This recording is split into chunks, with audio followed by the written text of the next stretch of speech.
Pemirsa, terima kasih masih bersama kami. Berita selanjutnya, Mahabarakan. Komisi 3 DPRD Banjarmasin menggelar rapat lintas komisi bersama Dinas PUPR Wan Perkim Banjarmasin jelang tengah hari Kamis 19 Januari 2023. Rapat lintas ini terkait dengan perbaikan paradigma proses pembangunan sarana wan prasarana di Kota Seribu Sungai agar proses kegiatan yang ada di Dinas PUPR Banjarmasin pembangunannya kadada lagi nang molor.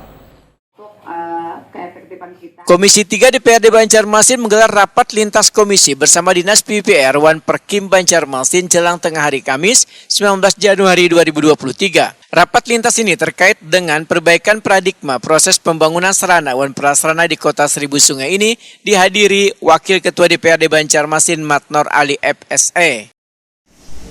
Yang berperan pun di sana itu orang-orang tertentu juga, pejabat-pejabat tertentu. Kepala Dinas PUPR Banjarmasin Suri Sudarmadia Wahitakuni Prima TV memedahkan rapat lintas komisi ini adalah sebagai bentuk pengawalan dari Dewan agar proses kegiatan yang ada di Dinas PUPR Banjarmasin mulai dari pengadaan hingga pembangunannya kerda lagi nang molor. Sehingga pengawalan dilakukan mulai dari mutu, biaya hingga waktu. Bahkan pihaknya, ujar Suri Sudarmadia, sudah menyepakati arahan dari unsur pimpinan hingga anggota Dewan, yaitu mulai dari semester pertama sudah harus menyelesaikan tender, dan semester 2 sebagian dari proyek pembangunan sudah masuk dalam kontrak.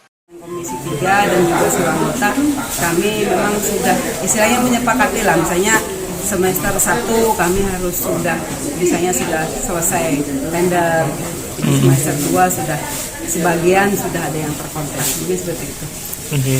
Berarti intinya untuk menghindari terjadinya keterlambatan lagi, Bu, ya? Jadi intinya kita melakukan kegiatan secepat mungkin ya.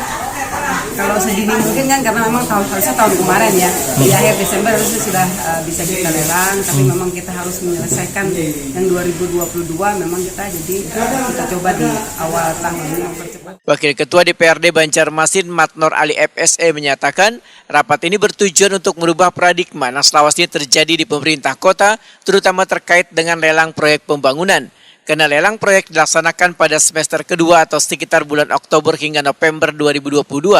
Bahkan yang lebih parah lagi, ada proyek yang dikerjakan pada bulan Desember 2022 sehingga pembangunannya kejar target wan kejar tayang serta mengerjakannya siang malam tanpa memperhatikan kualitas. Supaya permasalahan ini kada terulang lagi, maka politisi Partai Golkar ini pun meminta setiap proyek untuk dilelang di semester pertama, supaya pembangunan memiliki banyak waktu, bisa selesai sesuai target, hingga pemenuhan kualitas bisa maksimal. Tujuannya apa?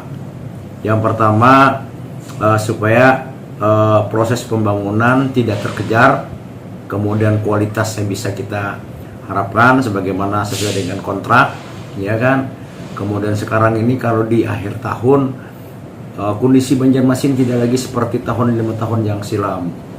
ROB selalu melanda kita setiap tahun. Nah, ketika pembangunan aspal atau semenisasi akan terganggu, ini akan menjadi hubungan kualitas.